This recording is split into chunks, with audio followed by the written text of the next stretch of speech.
Hey everyone, I'm Keisha Charmaine and I'm back, and I'm here to talk about how I'm able to maintain my strong locks with dyed hair. I'm going to try to make this fast. I apologize in advance. I have not been feeling well. Let me get right into it. So I get comments all the time about my hair like, Keisha, how are your locks so strong? You dye your hair so frequently. How is it possible that you're able to maintain all of this length with dyeing your locks as often as you do? And first I want to say, hey, I'm almost 7 years locked. I've dyed my hair, I don't want to say countless times, but I just haven't kept track. I probably dyed my hair 20 times. Maybe I dyed my hair 20 times. I don't know. But I've been dyeing it since I was a year locked. And, you know, I always get the professionals, the colorists, the stylists telling me, Keisha, your hair's gonna fall out. Your hair, you're doing so much damage to your hair. You think your hair is healthy, but it's not. I'm sure you're correct about one thing. You know, if you do put my hair under a microscope, you will see that it's damaged because of all the color that I've applied. But my hair is 7 years locked.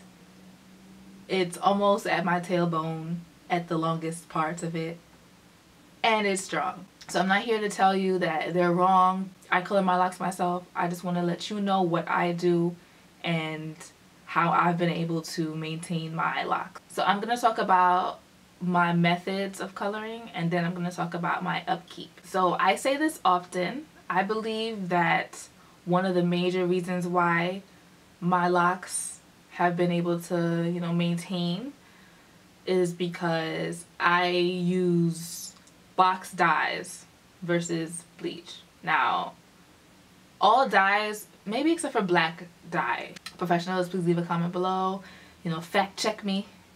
But I believe all dyes except for black have lightening components in there. So all dyes have some sort of bleaching agent. Blonde, the lightest blonde dye you can find, I believe it can only lighten your hair up to about 4 or 5 shades. Versus if you buy bleach, you know, just by itself, that I guess the strongest bleach you can find may be able to lift your hair up to like 8 or 9 shades. My numbers may be off, but you can get the idea of what I'm trying to say. Using box dyes versus bleaching your hair, you're not stripping your hair as much, so you're causing less damage. I want to make sure that I'm clear. You're still causing damage. I've never used a bleach outside of just the box dye, and I get comments all the time, like in my DMs or just comments here on YouTube and Instagram, whatever.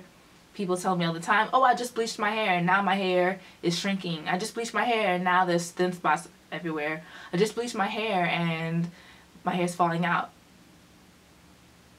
I don't recommend that you bleach your hair. I am not a colorist, so take what I'm saying with a grain of salt. I'm speaking on my own personal experience.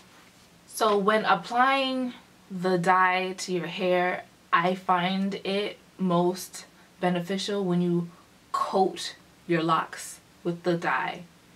People tend to squeeze the dye in, and that's unnecessary, and you're causing yourself more problems than you need. I get the best results when I coat my locks as opposed to squeezing the color in. When you're squeezing the dye into your locks, you're making it more difficult to wash it out. So sometimes you're not fully washing it out and you're leaving these chemicals in your hair and they stay there.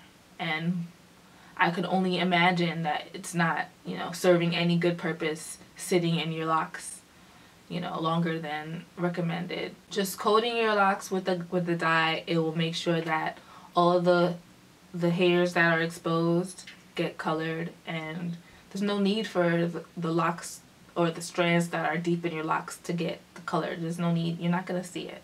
And oftentimes when we wash the color out, we're left feeling uncertain if we washed it out thoroughly. I feel like, in my personal experience, I like to wash it until the water runs clear, and then wash it again, and then wash it again, and then wash it again, just to make sure that I get out as much as I possibly can.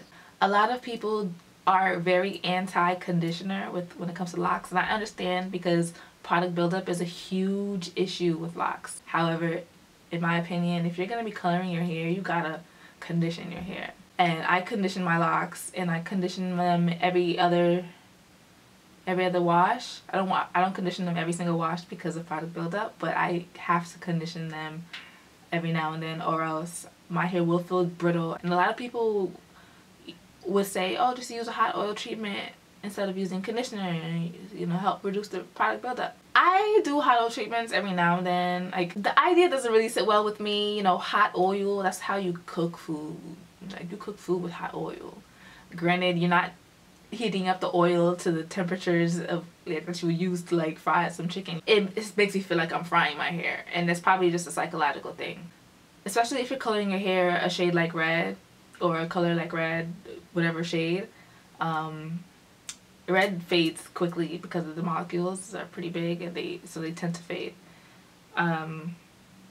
Instead of using a permanent dye to refresh your color every time you need a refresher, I recommend that you use a semi-permanent color. Semi-permanent dyes are a lot less damaging than permanent dyes. So you want to reduce the amount of times you use a permanent dye and substitute some of those times with a semi-permanent color. And semi-permanent color, if you just apply semi-permanent color to your locks on its own, it can make your hair feel really, really dry. And dry locks, you know, lead to breakage. So I recommend that you mix the semi-permanent color with conditioner. Now, I learned recently that, you know, if you use too much conditioner, kind of like dilutes the color. Like, it makes the color not as pigmented.